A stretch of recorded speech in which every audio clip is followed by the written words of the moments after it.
Welcome to Brick Theosophies. So today the video is going to be how to Lego. And what we're doing in today's how to Lego video is we're going to be ballasting a train track, at least a section of track. I typically try to use the 48 by 48 base plate when I'm working on the city. And so for the 48 stud base plate, 3 straight tracks will cover from one side to the other, like so, without connecting them. For the 32 by 32 base plates, 2 tracks will cover it. It's the same principle. You just have to use slightly different plates and some tiles as well. So with that said, I'm going to go ahead and start off. Just connect the tracks here. All right, so we have 3 connected tracks, as you can see. We go from end to end of the base plate there. And this is going to be going in a different part of the city. It's going to be going up by the Winter Village. So for the Winter Village, I actually have it set up so that once it's ballasted, it'll be 3 studs away from the edge, which is not ideal for me. I usually try to have 4 studs in between. Let me slide this up here. So I usually try to have 4 studs from the edge where the ballasted train track sits, but in the Winter Village, just because of the curves that I have and everything and some switch tracks, it's actually going to be sitting 3 away, which still leaves room for me to finish out the mills plating here and have a little bit of depth and altered elevation with the mills plating. So why ballast train tracks? If you stop, and I had to do this, but if you stop on the side of the road safely, of course, and you take a look at most train tracks, they're set up off the ground just a little bit. So what this ballasting does is gives you that effect. It also allows you to change the elevation from the standard mills plate height. You can go down to the ground, create a little culvert, then it comes back up to the train track, and overall I think it just looks nicer overall. You can see this is unballasted, obviously, and we'll take a look when it's fully ballasted. So I'm an opportunity builder. I build with what I have typically. We do have a local hobby shop that has a whole Lego section. They have bins separated by color for you to dig through. So sometimes I go and I have to work with what I can find. Comes out to about 9 or 10 cents per piece, which is a little bit lower than you can find on the Lego site, depending on what you're looking for. So as you can see up here, I do have the plates. So what it's going to do, the L track, the Lego track, is 8 studs wide, and for full ballast you want 10 wide. So not a lot of 10 by plates at the hobby store that I went to, so I kind of had to do a little quick math, and some had 6, and then I had to get a couple 2-bys there. But again, it's what you have to work with, and just find a way to make it work. It's kind of the nice thing about Lego is it's actually somewhat easy to come up with 10 studs across. So very simple. Just start at one end. Make sure you have 1 stud on either side. You can just click it in, and then I just work my way down.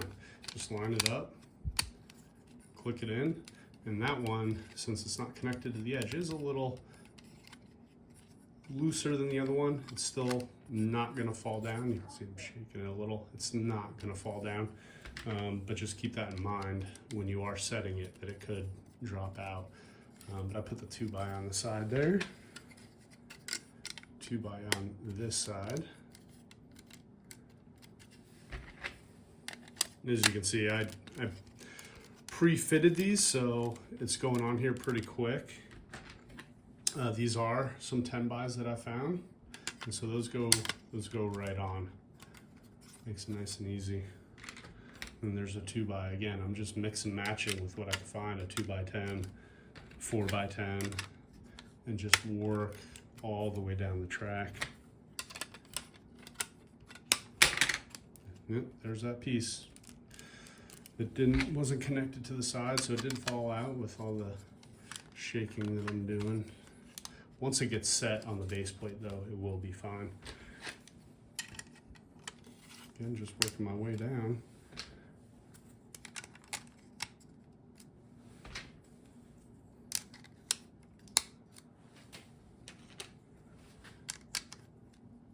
Couple more 2x there to finish it off. So I have that, the plates on there, the 10x plates, 10x4, 10x6. So that's the first step. The next step will be right in here, see if we can get zoomed in a little bit. So you can see how the original track, and then you have this space here. So I'm going to fill in all these spaces with 2x4 plates so that this will be all even, and there is a reason for that. We'll get to that after I snap these in here real quick. I did have some 1x4s. I had two 1x4s because I ran out of 2x4s on the plates. And then I was lucky enough, I found in one of my bins here, I found some extra 2x4s, so I was able to swap those out, which is nice. Now, I do like to use, for this next step, I like to use the reddish brown tiles, the smooth tiles, and don't quite have enough of those. So I'm going to go ahead and use some black tiles until I can procure some reddish brown tiles, which actually I should have some today. So put that last one in there. So as you can see on the inside of the track there, it's all the same level now. Now the reason for that is when you put the tiles on, it's going to create that depth. So with the tiles, I start on the end here where it connects. Now, there's a couple different theories here. You can have, what I do is put a 1x4 tile on the end. That way, if I need to separate the track, I don't have to pry up a 2x4 tile to get the track unhooked from the next piece of track. So go ahead and put these 2x4s. So similar to the issue I had with the plates, the tiles, even the black ones, I didn't have enough 2x4, so I do have some 1x4s.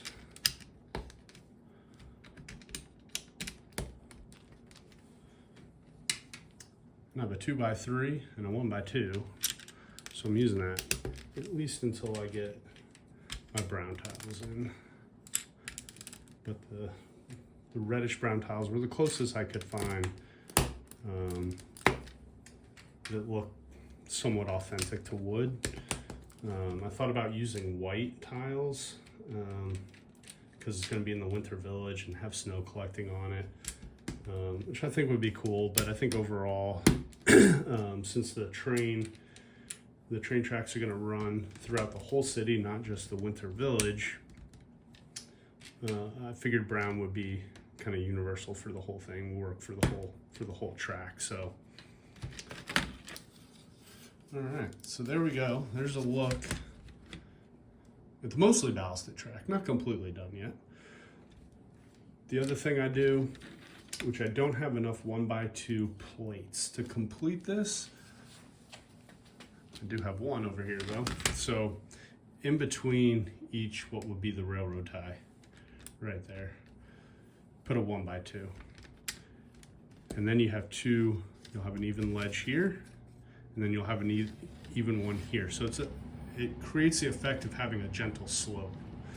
So the winter village, to give you an example,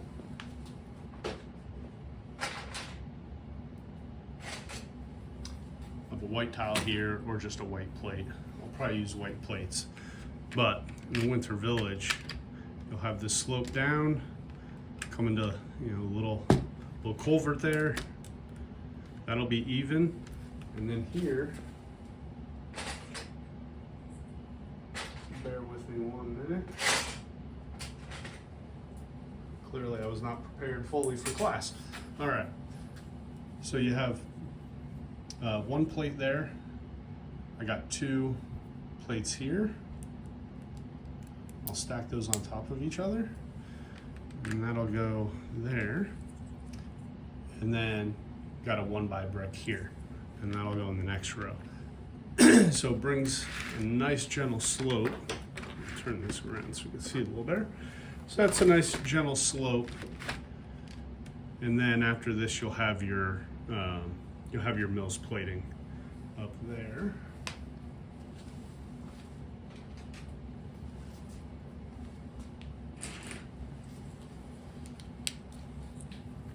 So for example, you could have your mills plate there. So it's just a nice gentle slope up, creates a little depth in your city, and overall it looks nice. It'll look a lot nicer when I have it mills plated and I have enough plates to go down. I have this all filled in, and it looks that much better. But the track itself is really what I'm focused on here. Move this out of view. The track is really what I'm focused on. When Theo and I started building this city, we knew that we wanted a train or trains to be a central part of the city, or an essential part of the city, I should say. We both just like trains.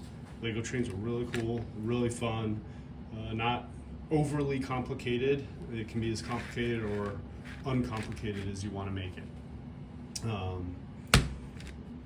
We are making it a little more complicated by doing the ballasting, but overall, I think this looks really sharp. Looks really nice when it's all done, and then with the mills plating. So again, we try to use what we have without having to make big expenditures, just to do this type of thing. So you know, look on your Facebook marketplaces, some of your Lego groups online.